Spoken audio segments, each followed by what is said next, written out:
Good evening all of you. তো তোমাদেরকে আবার স্বাগত জানাই আমার শিবম ব্যাচে, যেটা হচ্ছে আমাদের নতুন কোর্স। তো এই কোর্সে তোমাদেরকে আমি গুরুত্ব বলেছিলাম যে এই কোর্সে আমাদের কি কি পড়বো আমরা, আপকামিং যতগুলো আমাদের এক্সাম আছে, যেটা তোমাদের স্টেট জেই এবং এই যে এক্সামগুলো হচ্ছে, বা যত টাইপের তোমাদের যেই এক্সামগুলো হচ্ছে, যেমন এসএসসি যে আসছে, আরআরবি যে এসছে, তোমাদের যে টেকনিশিয়ান আসছে, ওকে, এই সব এক্সামের জন্য তোমরা এই যে কোর্স আমাদের চলছে শিবম ব্যাচ, সেটা তোমরা ইজিলি অ্যাক্সেস করতে পারবে। ওকে, চলো তাহলে আজকে আমি তোমাদের আগের দিনে আমাদের যে সিলেবাস ছিল সেগুলো আমরা ডিটেলস দেখে নিয়েছি। আজকে আমরা কি করব, আজকে আমাদের তাহলে যে ফার্স্ট আমাদের যে চ্যাপ্টার বা আমাদের যে ফার্স্ট সাবজেক্ট, সেটা আমরা আজকে শুরু করব। কি হচ্ছে, আজকে আমাদের ফার্স্ট সাবজেক্ট হচ্ছে আমাদের নেটওয়ার্ক থিওরি। ওকে, তাহলে চলো নেটওয়ার্ক থিওরি কি কি আমরা পড়বো তা আমরা আগের দিন বলে নিয়েছি। আজকে তাহলে আমাদের নেটওয়ার্কটা থিওরি আমরা শুরু করছি। তো দেখো, নেটওয়ার্ক থিওরি আমরা যখন আমরা পড়বো তখন কি কি বুঝবে, নেটওয়ার্ক থিওরিতে আমাদের কি কি আছে। ওকে, নেটওয়ার্ক থিওরিতে আমাদের কি কি আছে, নেটওয়ার্ক থিওরি আমাদের তাহলে একটা ইলেকট্রিক, আগে ধরো সার্কিট আছে, ইলেকট্রিক সার্কিট। তো আমি এই মতন ধরো আমাদের একটা ইলেকট্রিক সার্কিট আছে, এটা ধরো আমাদের একটা ইলেকট্রিক সার্কিট। ওকে, এক মিনিট, এটা ধরো আমাদের একটা ইলেকট্রিক সার্কিটের, এইটা হচ্ছে আমাদের আর। ওকে, এটা হচ্ছে আমাদের এল, এটা হচ্ছে আমাদের একটা সি। আমাদের এই তিনটা কম্পোনেন্ট থাকে, আর এটা যদি আমরা একটা সাপ্লাই দিই, একটা ব্যাটারি সাহায্যে যদি আমরা একটা কানেক্ট করি, মোট কথা এটা আমাদের একটা ইলেকট্রিক সার্কিট। ইলেকট্রিক সার্কিট কাকে বলে না, ইলেকট্রিক সার্কিটে আমাদের ইলেকট্রিক্যাল কম্পোনেন্ট গুলাকে মিলে একটা ক্লোজ লুপ, ওকে, মানে একটা বদ্ধ বর্তনী যদি সৃষ্টি করে আমাদের, যেখানে ইলেকট্রিক্যাল আমাদের এলিমেন্ট গুলো থাকবে এবং কি আমাদের কিছু সোর্স থাকবে। ওকে, তাহলে এই সোর্সটাকে আমি কি বলে দিচ্ছি, এটা ধরো প্লাস মাইনাস, এটা আমি ভি, এটা আমি ব্যাটারি ধরে নিচ্ছি, এটা আমাদের ব্যাটারি, এটা ধরো আমাদের একটা ব্যাটারি। ওকে, আমি এই ব্যাটারি সাইডে আমাদের ইলেকট্রিক্যাল কম্পোনেন্ট বলতে কি কি আছে, আমাদের মেন কম্পোনেন্ট হয়ে আমাদের আর। এই যে আমি অনেকগুলো আমি একটা কয়েলকে নিয়েছি, তাকে পেঁচিয়ে দিয়েছি, এটাকে বলা হচ্ছে আমাদের এল, আর এটা হচ্ছে আমাদের সি। তাহলে এই যে আমাদের কম্পোনেন্ট আছে কি কি, আমাদের একটা সোর্স আছে, আর আমাদের এই যে আমাদের এলিমেন্ট গুলো আছে। তো আমাদের ফার্স্টে তাহলে কি আমি এটা টার্ম বললাম, এলিমেন্ট। তাহলে এলিমেন্ট কাকে বলে, তাহলে এখানে লেখো ইলেকট্রিক্যাল এলিমেন্ট, ইলেকট্রিক্যাল এলিমেন্ট। তাহলে ইলেকট্রিক্যাল এলিমেন্টস কাকে বলে, ইলেকট্রিক্যাল এলিমেন্ট কত প্রকার। ওকে, তাহলে ইলেকট্রিক্যাল এলিমেন্টস মানে কি, আমাদের যে এলিমেন্ট গুলো আমাদের ইলেকট্রিক সার্কিটে প্রেজেন্ট থাকে তাদেরকে বলা হচ্ছে ইলেকট্রিক্যাল এলিমেন্ট। তো এখানে তোমরা দেখতে পেলে তাহলে কি কি আমাদের ইলেকট্রিক্যাল প্রেজেন্ট আছে, আমাদের এক ধরনের আরএলসি আর এক ধরনের আমাদের সোর্স। তাহলে আমাদের কি বলা হয়, ইলেকট্রিক্যাল এলিমেন্টকে আমাদের মেইনলি দুটো টাইপে ভাগ করা হয়। একটা আছে active element, active active element, active element, active elements. আর সেকেন্ড হচ্ছে আমাদের কি, সেকেন্ড হচ্ছে আমাদের প্যাসিভ এলিমেন্ট। আমি একটু দূরে লিখছি, সেকেন্ড হচ্ছে আমাদের প্যাসিভ এলিমেন্ট, প্যাসিভ এলিমেন্ট। এই দুটো টাইপ আমাদের। ওকে, আমাদের ইলেকট্রিক সার্কিটে তাহলে আমাদের এই দুটো টাইপের আমাদের এই কম্পোনেন্ট আমাদের আছে, একটা আছে অ্যাক্টিভ এলিমেন্ট, একটা আছে প্যাসিভ এলিমেন্ট। অ্যাক্টিভ এলিমেন্ট কোনগুলো, মানে কি অ্যাক্টিভ এলিমেন্ট কি, এরা অ্যাক্টিভ থাকবে, মানে কি যেসব আমাদের আমাদের এলিমেন্টগুলো, যেসব এলিমেন্টগুলো আমাদের সার্কিটটাকে চালাবে, মানে পাওয়ার সাপ্লাই দেবে, তাদেরকে বলা হচ্ছে আমাদের অ্যাক্টিভ এলিমেন্ট, মানে যেমন যতগুলো সোর্স আছে ব্যাটারি। আর প্যাসিভ এলিমেন্ট কি, যেগুলো আমাদের এনার্জি, মানে যেগুলো আমাদের ইলেকট্রিক সার্কিটে থেকে পরে ওরা পাওয়ারকে কনজিউম করছে, তাদেরকে বলা হচ্ছে আমাদের ইলেকট্রিক্যাল প্যাসিভ এলিমেন্ট। চলো তাহলে আমরা সংখ্যা লিখি, দেখো লিখো, সঙ্গে সঙ্গে লিখবে কিন্তু। ওকে, তাহলে দেখো those material, those material, those material, those material which লেখো, which are, এখানে আমি লিখে দিচ্ছি which are supply, which are supply electric power, electric power in electric circuit, electric power in electrical circuit, electrical circuit বা electric circuit. ওকে, তাহলে যারা আমাদের কি করবে, ইলেকট্রিক সার্কিটে আমাদের পাওয়ার সাপ্লাই দেবে। ওকে, সার্কিট, সার্কিট তাহলে কি করছে, যারা আমাদের ইলেকট্রিক পাওয়ার সাপ্লাই দেবে। দেখো আমি এখানে আমি একটু হেডলাইন করছি, যারা আমাদের সাপ্লাই ইলেকট্রিক পাওয়ার, তাহলে যেসব আমাদের মেটেরিয়াল গুলো আছে বা যেসব আমাদের কম্পোনেন্ট গুলো আছে। আচ্ছা, এটা মেটেরিয়াল না লিখে এখানে কম্পোনেন্ট লিখো, সরি একটু, হ্যাঁ, এখানে মেটেরিয়াল না লিখে এখানে কম্পোনেন্ট করো। ওকে, এখানে ইলেকট্রিক্যাল কম্পোনেন্ট করো, electric those element, those elements, এখানে তো আমরা ম্যাটেরিয়াল পড়ছি না, এখানে আমরা কম্পোনেন্টস পড়ছি, তাহলে কি those element which are supply electric power in electric circuit are call active element, মানে যেসব এলিমেন্টগুলো আমাদের কি না আমাদের ইলেকট্রিক পাওয়ার সাপ্লাই দেবে সার্কিটে, তাদেরকে বলা হচ্ছে আমাদের অ্যাক্টিভ। এক্সাম্পল কি কি, এক্সাম্পল লিখো, এক্সাম্পল, ওকে, এক্সাম্পল লিখো। এক্সাম্পল আমাদের যতগুলো সোর্স আছে, যেমন কি voltage source, voltage source, voltage source, voltage source and current source, and current source, voltage source and current source, ওকে। তাহলে যতগুলো আমাদের সোর্স আছে সার্কিটে সবগুলো হচ্ছে আমাদের কি অ্যাক্টিভ এলিমেন্ট, মানে পাওয়ার সাপ্লাই দিচ্ছে। প্যাসিভ এলিমেন্ট কাদের বলা হচ্ছে, প্যাসিভ এলিমেন্ট কি কাকে বলে লেখো, প্যাসিভ এলিমেন্ট কাকে বলে লেখো, তাহলে কি লিখবো, those element, those element, those element, those elements which are consumed, এখানে লিখে দিচ্ছি which are consumed electric power, okay, with electric power is called passive element, is called passive element, okay, PACEMENT, passive element. তাহলে কি যারা আমাদের electric পাওয়ারকে consume করছে, নিজের মধ্যে পাওয়ারকে কনজিউম করে নিচ্ছে বা নিজে আমাদের পাওয়ারকে রেখে নিচ্ছে আর আমাদের ডিসিপেটও করতে পারে, ওকে, তাদেরকে বলা হচ্ছে কি না, তাদেরকে বলা হচ্ছে আমাদের প্যাসিভ এলিমেন্ট। এক্সাম্পল কি, এক্সাম্পল হচ্ছে আমাদের এখানের এক্সাম্পল হচ্ছে আমাদের কি প্যাসিভ এলিমেন্ট এক্সাম্পল হচ্ছে আমাদের যেমন রেজিস্টার যেটা হচ্ছে আর, ওকে, ইন্ডাক্টর যাকে বলছি আমাদের এল, এবং ক্যাপাসিটর, এগুলো আমরা ডিটেইলসে পড়বো, চাপ নেই, ক্যাপাসিটর সি, ওকে। তাহলে কি কি হলো আমি জাস্ট একটু আরেকবার বলে দিচ্ছি, রিভিশন করে দিচ্ছি। অ্যাক্টিভ এলিমেন্ট কি, অ্যাক্টিভ এলিমেন্ট হচ্ছে আমাদের কি না ইলেকট্রিক সার্কিটে সেই সব এলিমেন্টগুলোকে অ্যাক্টিভ এলিমেন্ট বলা হয় যারা কি করে আমাদের ইলেকট্রিক সার্কিটে পাওয়ার সাপ্লাই দেয়। যেমন যতগুলো সোর্স আছে, যেমন ব্যাটারি, এটা ভোল্টেজ সোর্স, কারেন্ট সোর্সটা আমাদের একটা কি একটা অ্যাক্টিভ এলিমেন্ট, ওকে। সেই মতন প্যাসিভ এলিমেন্ট কি না যারা ইলেকট্রিক সার্কিটে যেসব এলিমেন্ট আমাদের কি না পাওয়ারকে কনজিউম করবে, নিজের মধ্যে রেখে নেবে বা আমাদের পাওয়ারকে খরচ করবে, তাদেরকে বলা হচ্ছে আমাদের প্যাসিভ এলিমেন্ট, ওকে। চলো, তাহলে এগুলো আমরা বুঝে নিয়েছি, তো এগুলো আমি মুছে দিচ্ছি।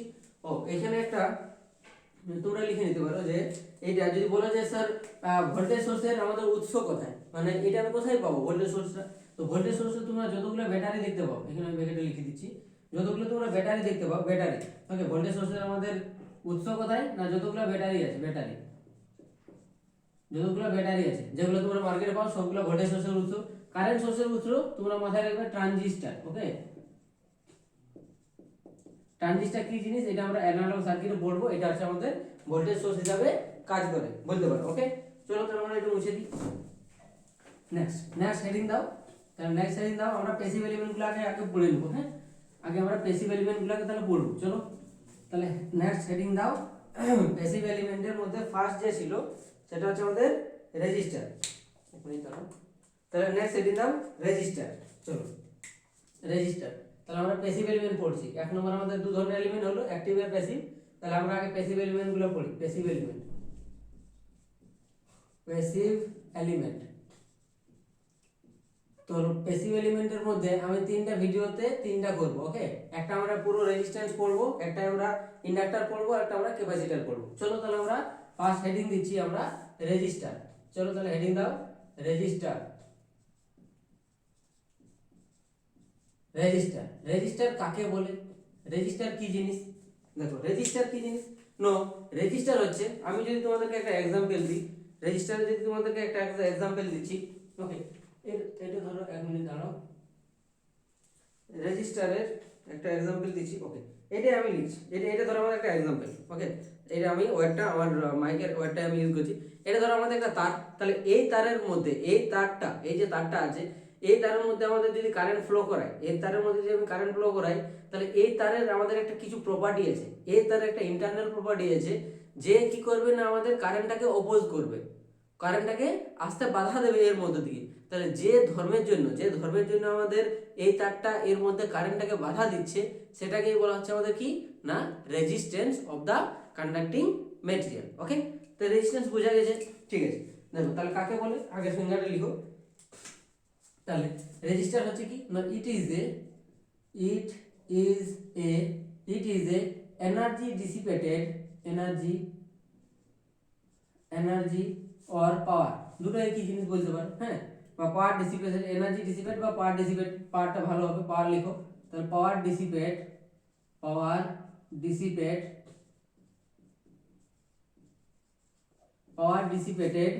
ডিভাইস, এটা আমাদের কি বলে একটা পাওয়ার ডিসিপেটেড ডিভাইস, মানে এ কি করে পাওয়ারকে খরচ করে মানে ডিসিপেট করে। ওকে, এটা আমাদের পাওয়ারকে শুধুমাত্র ডিসিপেট করে, বা এটাকে পাওয়ার ডিসিপেট আর এনার্জি ডিসিপেট বলতে পারো। ওকে, ঠিক আছে।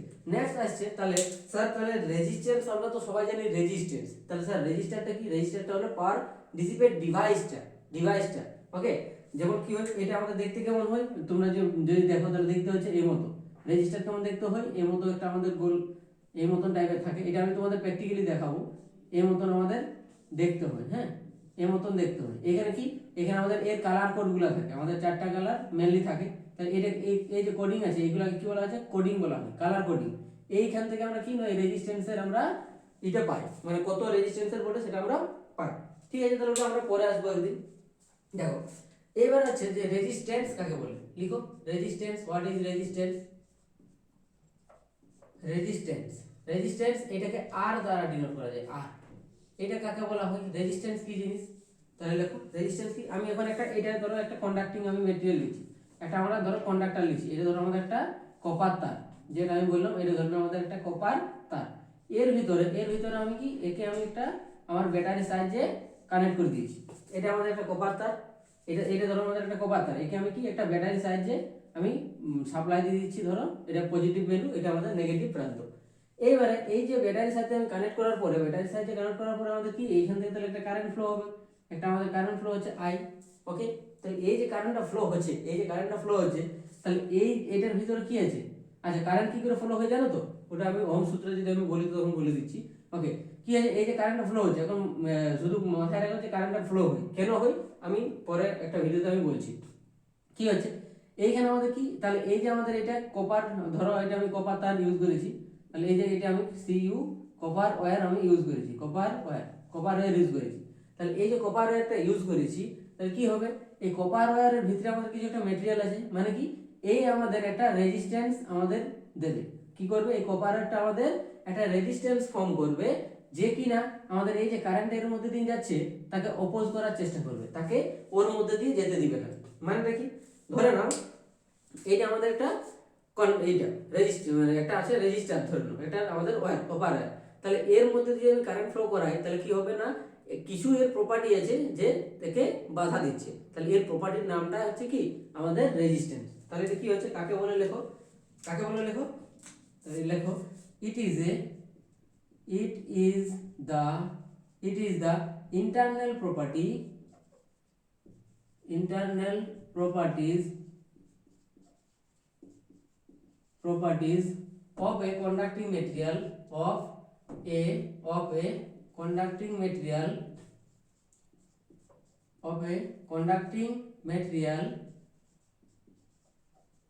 material which কি কাজ করে? which opposes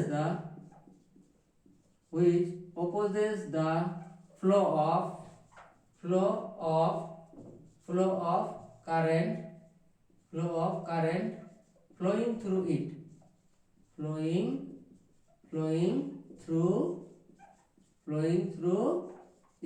মানেটা কি? এই যে কন্ডাক্টরটা আছে আমি যেটা বললাম, এটা একটা কন্ডাক্টিং মেটেরিয়াল কপার একটা, এর মধ্যে যদি আমাদের কারেন্ট যায় তাহলে এই কারেন্টটাকে অপোজ করার যে প্রপার্টি, এই যে অপোজ করার যে প্রপার্টি, সেই অপোজ করার প্রপার্টিটাকে বলছে আমাদের resistance of the conducting material. এটা কি দ্বারা ডিনোট করা যায়? না এটা আর দ্বারা ডিনোট করা যায়। বোঝা গেছে? এটা আর দ্বারা ডিনোট করা যায়। ওকে, তাহলে এটা কি দ্বারা ডিনোট করা যায়? এটা লিখে নাও। তাহলে ইট ইজ ডিনোটেড বাই আর, এটা আমাদের আর দ্বারা ডিনোট করা হয়। এর ইউনিট কি? ইউনিট লেখো। এর ইউনিট কি হয়? এর ইউনিট হচ্ছে আমাদের ওহম। এর ইউনিট আমরা জানি কি? ওহম। এটাকে ওহমস বলতে পারো, এটাকে আমাদের সিম্বল দ্বারা এর মতন এটা ওহমের সিম্বল হয়েছে। এটা হচ্ছে ঘটনা। এবারে যদি বলো যে স্যার তাহলে আমাদের রেজিস্ট্যান্সটা এই যে তুমি আপনি এই মতন লিখলেন, তাহলে এটা এটা কার কার উপর নির্ভর করে, আমাদের কি বললো, আমাদের এটা ধরো আমাদের একটা কন্ডাক্ট, এটা ধরো যদি একটা কন্ডাক্টর হয়, তাহলে এই কন্ডাক্টরটা কোন কোন বিষয়ের উপর নির্ভর করছে এর রেজিস্ট্যান্সটা, তাহলে কি এই কন্ডাক্টরটা তুমি কত লম্বা নিচ্ছ, ওকে, মানে কত তুমি দৈর্ঘ্য নিচ্ছ তার উপর, এবং এটা তুমি কত মোটা নিচ্ছ। দেখো এটা আমি কত মোটা, ধরে আমি সরু নিই তাহলে কি আমাদের রেজিস্ট্যান্স একটা চেঞ্জ হবে। যদি আমি ধরো অনেক লম্বা দৈর্ঘ্য নিচ্ছি তাহলে কি তা আমাদের একটা আলাদা আলাদা রেজিস্ট্যান্স হবে। তাহলে আমাদের কি না, আমি কি বললাম না, ডিপেন্ডেন্সি অফ রেজিস্ট্যান্স। সবাই লিখো ডিপেন্ডেন্সি অফ রেজিস্ট্যান্স, ডিপেন্ডেন্সি, আচ্ছা ডিপেন্ডেন্ট, আচ্ছা এইভাবে এর মতন লিখে দাও ডাইরেক্ট, অত কিছু লেখার দরকার নেই, ডাইরেক্ট লিখো, এত কিছু আর মাথা খারাপ করার দরকার নেই, ডাইরেক্ট লিখো। চলো লেখো যে resistance depend on, resistance, resistance depends on, depends on কোন কোন বিষয়ের উপর নির্ভর করছে ডিপেন্ডসটা। তাহলে আমি ওই রেজিস্ট্যান্সটাকে আবার লিখছি।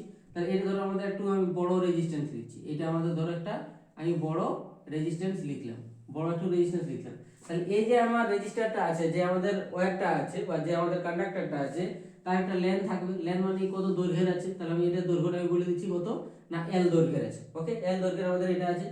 এটা কত মোটা মানে কি, আমি এটা কত মোটা নিচ্ছি মানে এটা এর ক্রস সেকশন এরিয়া, এটা এর ক্রস সেকশন এরিয়া, তাহলে এটা কি আমি এটা এ দ্বারা ডিনোট করছি। তাহলে আমি কি লিখলাম, এলটা কি, এলটা আছে আমাদের length of the conductor, length of the conductor, length of the conductor, length of the conductor, আর এটা কি, এটা হচ্ছে আমাদের cross section area of, cross section area of conductor, cross section area of conductor. বোঝা গেছে? মানে কি এলটা মানে তুমি কত দৈর্ঘ্য নিচ্ছ সেটা হচ্ছে এল, আর এটা মানে তুমি কত মোটা নিচ্ছ সেটা হচ্ছে তোমার এ।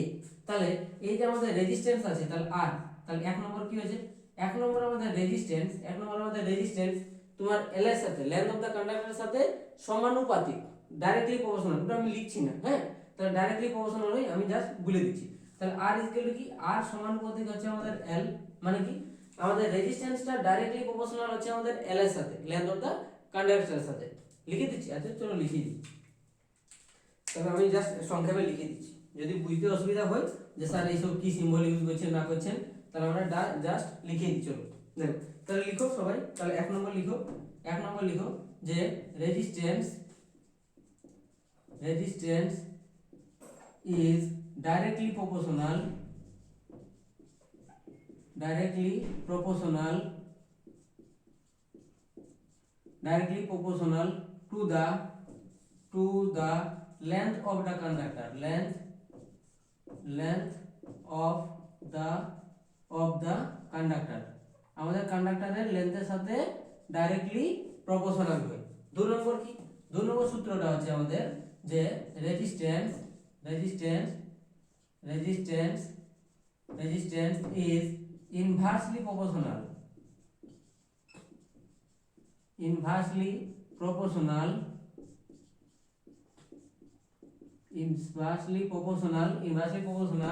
to the cross section area, cs पर আমি cross section area লিখি, হ্যাঁ, cross section area of the conductor, ওকে। তাহলে কি হলো, কি হলো, তাহলে আমাদের এক নম্বর আমরা কি বলতে পারি, তো আমাদের যে রেজিস্ট্যান্সটা আছে সেটা ডাইরেক্টলি প্রপোর্শনাল বলতে আমাদের লেন্থ অফ দ্য কন্ডাক্টরের সাথে। তাহলে এই দুটাকে আমি উপরে লিখছি, ওকে, এই দুটো জিনিসকে আমি উপরে লিখছি। দেখো এটা আমি তাহলে মুছে দিচ্ছি পুরোটা, ওই জিনিসটা আমি উপরে লিখছি যে ডিপেন্ডেন্সিগুলো কার কার উপর ডিপেন্ড করছে। আমি একটু বড় বড় লিখছি তোমাদের যাতে বুঝতে সুবিধা হয়, ওকে। দেখো তাহলে কি হচ্ছে আমাদের, কি হলো, তাহলে এক নম্বর থেকে আমরা কি পাচ্ছি, তাহলে এক নম্বর আমরা সমীকরণ থেকে পাচ্ছি, তাহলে এক নম্বর সমীকরণ থেকে আমরা কি পাচ্ছি যে আর সমানুপাতিক এল, এটা আমরা বলতে পারি যে ডাইরেক্টলি প্রপোর্শনাল। দুই নম্বর থেকে আমরা কি পাচ্ছি, দুই নম্বর আমাদের যে সূত্রটা আছে inversely proportional to the cross section area of the conductor. তাহলে আরটা আমাদের কি ইনভার্সলি প্রপোর্শনাল আছে 1/a এর সাথে, মানে ক্রস সেকশন এরিয়ার সাথে আমাদের ইনভার্সলি প্রপোর্শনাল, ওকে, বোঝা গেছে। এইবার ঘটনাটা হচ্ছে যদি এই দুটোকে আমি একসাথে লিখি তাহলে সমানুপাতিকটাকে কি করব আমরা, যৌগিক ভেদের অনুসারে আমরা কি করি যে আর সমানুপাতিক দুটো গুণ করে দিই, তাহলে l/a, ওকে। এই সমানুপাতিকটাকে এবার হাঁটানোর জন্য সমানুপাতিক বা প্রপোর্শনাল আমাদের সিম্বলটাকে সরানোর জন্য কি করতে হয়, ডান পাশে আমাকে একটা কনস্ট্যান্ট গুণ করতে হয়। তাহলে এখানে আমরা কি করব, এখানে যে আমরা কনস্ট্যান্টটা গুণ করছি সেটার নামটা কি না, সেটা আমরা একটা রো দিছি, রো। তাহলে এটা রোটা কি, এটা কনস্ট্যান্ট, প্রপোর্শনাল কনস্ট্যান্ট। তাহলে রো ইনটু এল বাই এ। তাহলে এইটা হচ্ছে আমাদের একটা রেজিস্ট্যান্সের মেন ফর্মুলা। মাথায় রাখবে, very very important formula, very very important formula. অঙ্ক দেই তোমাদের। কি হলো ঘটনাটা এবার শোনো। তাহলে রোটা যেটা আছে, রোটাকে কি নাম বলা হয়, এই যে আমি রো লিখছি, এই রোটার কি নাম, ইলেকট্রিক সার্কিটে অনেক ভালো সম্মান দেওয়া হয়। এই রোটা কি, রোটা বলতে আমাদের proportional constant, proportional constant, proportional constant. এর নাম কি ভাই, এর ইলেকট্রিক সার্কিটে একে একটা নাম দেওয়া হয়। ওকে, ইলেকট্রিক সার্কিটের নামটা কি, ইলেকট্রিক সার্কিটে একে বলা হচ্ছে রেজিস্টিভিটি, রেজিস্টিভিটি, রেজিস্টিভিটি বলা হয়। এবার রেজিস্টিভিটি কাকে বলে না, রেজিস্টিভিটি অফ দা ম্যাটেরিয়াল বলতে পারো। তাহলে রেজিস্টিভিটি কাকে বলে, যদি আমি বলি যে রেজিস্টিভিটি কি জিনিস, যদি বলি হোয়াট ইজ রেজিস্টিভিটি, তখন কি বলবে, এটা কি ডিনোট করে না, এটা আমাদের ডিনোট করে যে এর মধ্যে, তাহলে এটা আমাদের কি, এখানে আমাদের ধরো আর ফর্ম করেছে, তাহলে এর ভিতরে আমাদের ধরো একটা আর ফর্ম করেছে।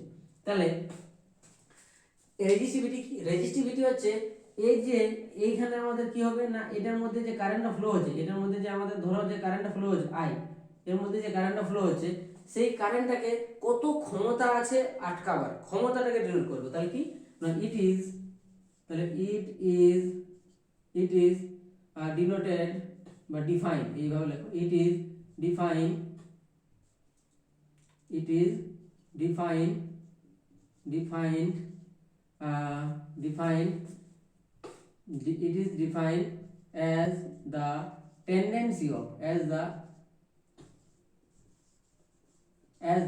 tendency of opposes the flow of current, তাহলে কি করছে, কারেন্ট মানে কি, যে কারেন্ট আমাদের এই মেটেরিয়ালটার মধ্যে দিয়ে যাচ্ছে, ধরো আমাদের এই চকটা, এটা আমাদের, এটা কন্ডাক্টর, একটা কন্ডাক্টর, এর মধ্যে যে আমাদের কারেন্টটা যাচ্ছে, সেই কারেন্টটাকে এটা যে মেটেরিয়াল দ্বারা তৈরি, তাহলে ওই মেটেরিয়ালটা আমাদের যে অপোজ করার যে ক্ষমতা, অপোজ করাটার প্রপার্টি হচ্ছে আমাদের রেজিস্ট্যান্স, কিন্তু অপোজ করার যে ক্ষমতা তাকে বলা হচ্ছে আমাদের রেজিস্টিভিটি। যদি ধরো আমাদের এই যে ব্লু মার্কার, এটা একটা ব্লু মার্কার, এটা ধরো আমাদের রেড মার্কার, ব্ল্যাকটা এখন রাখছি সাইডে। তাহলে দেখো এই দুটো মার্কার আমাদের দুটো আলাদা আলাদা ধরো মেটেরিয়াল দ্বারা তৈরি, এটা ধরো আমাদের কপারের ওয়্যার, এটা ধরো আমাদের অ্যালুমিনিয়ামের ওয়্যার। তাহলে এই দুটোর আমাদের দেখো সব সেম আছে, দেখো এর আমাদের মানে ক্রস সেকশন এরিয়াটা আমাদের সেম আছে, দৈর্ঘ্যটা আমাদের সেম আছে, এরও আমাদের প্রস্থচ্ছেদের ক্ষেত্রফল সেম আছে, বা আমাদের ক্রস সেকশন এরিয়া সেম, এর দৈর্ঘ্য সেম। তাহলে তোমরা আমাকে অ্যানসার দাও, তোমরা কমেন্ট সেকশনে আমাকে এটা জানাবে যে দুটোর যদি আমাদের একই হয়, সব কিছু একই হয়, এর লেন্থও একই, ক্রস সেকশন এরিয়াও একই, তাহলে তোমাদের এর রেজিস্ট্যান্সটা কি আমাদের সেম হতে পারে, রেজিস্ট্যান্স কি সেম হতে পারে, এবং আমাদের যে রো আছে আমাদের রেজিস্টিভিটি, সেটা কি আমাদের দুটো সেম হতে পারে। দেখো আমি এটার অ্যান্সারটা বলে দিচ্ছি, কিন্তু তোমরা এটা কমেন্ট সেকশনে আমাকে জানাবে যে কেন হয় এর মতো। তাহলে কি এই দুটো মেটেরিয়ালের আমাদের যদি বলি যে এই দুটো মেটেরিয়ালের রেজিস্ট্যান্স কি সেম, ইয়েস, রেজিস্ট্যান্স এই দুটো মেটেরিয়ালের সেম হতে পারে, দুটো রেজিস্ট্যান্সের মান আমাদের 5 ওহম বা 10 ওহম হতে পারে, কিন্তু এই রেজিস্টিভিটি আমাদের দুটো এলিমেন্টের কোনোদিনই এক হবে না। কারণ এটা আমাদের রেজিস্টিভিটিটা আমাদের এই মেটেরিয়ালটা কি পদার্থ দিয়ে তৈরি তার উপর নির্ভর করে, মানে এর প্রকৃতির উপর নির্ভর করে আমাদের রেজিস্ট্যান্স। বোঝা গেছে? তাহলে কি হয়েছে, এইভাবে লিখে নাও। তাহলে it is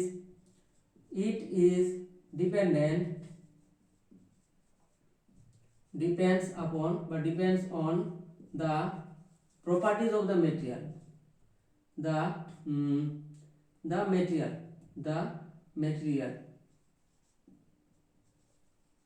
materials of the conductor. ওকে, মানে কি কন্ডাক্টরটা কোন মেটেরিয়াল দ্বারা তৈরি তার উপর নির্ভর করছে আমাদেরকে না আমাদের রেজিস্টিভিটিটা। ওকে, রোটা। তাহলে তোমরা আমাকে তাহলে এখানে অ্যানসার দাও যে এর ইউনিট কি হবে। তাহলে এর ইউনিট কি হবে, আমাকে অ্যানসার দাও। রেজিস্টিভিটির ইউনিট কি হবে বলো ভাই, ইউনিট। রেজিস্টিভিটির ইউনিট আমাদের কি হবে, রেজিস্টিভিটির ইউনিট তাহলে আমরা কোথা থেকে পাবো, এইখান থেকে। তাহলে এখান থেকে আমাদের রো সমান কি হয়েছে সমীকরণটা, রো সমান হয়ে যাচ্ছে আমাদের, এটা কোনাকুনি গুণ করো, তাহলে r into a by l, তাহলে r a by l। Okay, r এর ইউনিট কি হয় ভাই, r এর ইউনিট কি হয়, r এর ইউনিট হচ্ছে আমাদের ওহম, r এর ইউনিট হচ্ছে আমাদের ওহম। a মানে কি ক্ষেত্রফল, প্রস্থচ্ছেদের ক্ষেত্রফল, তাহলে এখানে তোমরা যদি লিখে নাও তাহলে এটা হচ্ছে মিটার স্কয়ার আমাদের ইউনিট হয়, আর এর ইউনিট হচ্ছে আমাদের মিটার, কারণ এটা লেন্থ বটে। তাহলে কি হয়ে যাচ্ছে ohm into metre square by metre. তাহলে এই মিটার স্কয়ার আর মিটার একটা একটা ক্যান্সেল আউট হয়ে গেল, আমাদের কি বেঁচে রয়েছে আমাদের ওহম ইনটু মিটার। তাহলে আমাদের এই যে ইউনিট আছে, রো এর ইউনিট কি দাঁড়ালো, তাহলে রো এর ইউনিট আমাদের দাঁড়াচ্ছে ohm into metre. Ohm into metre এটা কিসে, না এটা হচ্ছে আমাদের এসআই তে। কিন্তু যদি আমি বলি তোমাদের সিজিএস এ কত হবে ভাই, সিজিএস এ কত হবে, সিজিএস পদ্ধতিতে আমাদের কত হবে, সিজিএস আমরা কি জানি, ওহমটা তো আমাদের ওহমই থাকবে, ওহমটা চেঞ্জ হবে না রেজিস্ট্যান্স, কিন্তু মিটারটা আমাদের কিসে হয়ে যায় সেন্টিমিটার, তাহলে ওহম ইনটু সেন্টিমিটার, এটা হচ্ছে আমাদের সিজিএস পদ্ধতিতে আমাদের রেজিস্ট্যান্সের রেজিস্টিভিটির আমাদের ইউনিট। ওকে, বোঝা গেছে, এটা আমাদের কনসেপ্টটা বোঝা গেছে সবার। নেক্সট আরেকটা আজকে ফাইনাল একটা টপিক পড়বো, নেক্সট দিন আমরা তাহলে ওটা কন্টিনিউ করবো। চলো তাহলে একটা এবার হেডিং দাও যে টাইপস অফ রেজিস্ট্যান্স। আমরা রেজিস্ট্যান্স পড়ে নিলাম, তাহলে রেজিস্ট্যান্স কার কার উপর নির্ভর করে, আমাদের লেন্থ অফ দা কন্ডাক্টর আর cross section area of the conductor. Okay, তোমাদেরকে আমি দুটো কোশ্চেন দিচ্ছি, যে কোশ্চেনগুলো তোমরা অ্যানসার আমাকে কমেন্ট সেকশনে জানাবে। চলো একটা কোশ্চেন লিখো, তাহলে কোশ্চেন নম্বর 1, কোশ্চেন নম্বর 1টা কি আছে, যদি বলছে ইফ, আচ্ছা এইভাবে লেখো যে এ কপার ওয়্যার লিখি, a copper wire of resistance 10 ohm, একটা কপার ওয়্যারের রেজিস্ট্যান্স কত দেওয়া আছে 10 ওহম। ওকে, when বা ইফ লেখো, if length is double, then find the new resistance। এটা একটা কোশ্চেন লিখো, এটা আমাকে কমেন্ট সেকশনে জানাবে। ওকে, কত রেজিস্ট্যান্স হবে কখন, এটা ব্র্যাকেটে লিখে রাখো, ভলিউম ইজ কনস্ট্যান্ট, আমাদের ভলিউমটা কনস্ট্যান্ট থাকবে, দুজনের ভলিউমটা আমাদের কনস্ট্যান্ট থাকবে। ওকে, এটা একটা ঘটনা। 2 নম্বর কি হচ্ছে, 2 নম্বর কোশ্চেন লিখো, 2 নম্বর কোশ্চেন 2 লেখো, সেমি কোশ্চেন লেখো, এটা কেস 1 লেখো, এটা কেস 1 আর এটা আছে 2 নম্বর, মানে সেমি আছে 10 ওহমই আছে। এবার লেখো when বা if আমাদের cross section area is half, যদি ক্রস সেকশন এরিয়াটা যদি হাফ করে দাও, তাহলে কি চাইতে হবে, if cross section area is half then find r new, তাহলে কত হবে, এটাও same condition, volume is constant হয়েছে। 3 নম্বর কোশ্চেনটা লেখো, 3 নম্বর কোশ্চেন লেখো if length is half, length যদি হাফ করে দেওয়া হয়, তাহলে কি হবে, then find r new, এটা কিন্তু previous year question. Okay, 3-4 number question if যদি আমি ক্রস সেকশন এরিয়াটা আমি যদি ইজ ডাবল করে দিই, তাহলে এই চারটা কেস তোমরা আমাকে অ্যানসার দিবে, then find r new, তাহলে এই চারটার অ্যানসার তোমার আমাকে কমেন্ট সেকশনে জানাবে। ফর্মুলা কি ইউজ করবে, r is equal to rho into l by a, rota একই জিনিস, যেহেতু কপার ইউজ করেছি তাহলে রোটা সবার ক্ষেত্রে একই, তাহলে এই ফর্মুলাটা ইউজ করে আমাকে জানাবে এইটার অ্যানসার কত আসছে। কমেন্ট সেকশনে অবশ্যই জানাতে ভুলবে না যতজন দেখবে ভিডিও। ওকে, ঠিক আছে, তাহলে এগুলা এটা স্ক্রিনশট নিয়ে নাও, আমি এটা মুছে দিচ্ছি, স্ক্রিনশট নিয়ে নিও। ওকে, চলো এটা মুছে দিলাম। দেখো তাহলে এবারে রেজিস্ট্যান্সকে ক ভাগে ভাগ করা যায় সেটা আমরা পড়বো, যে আমাদের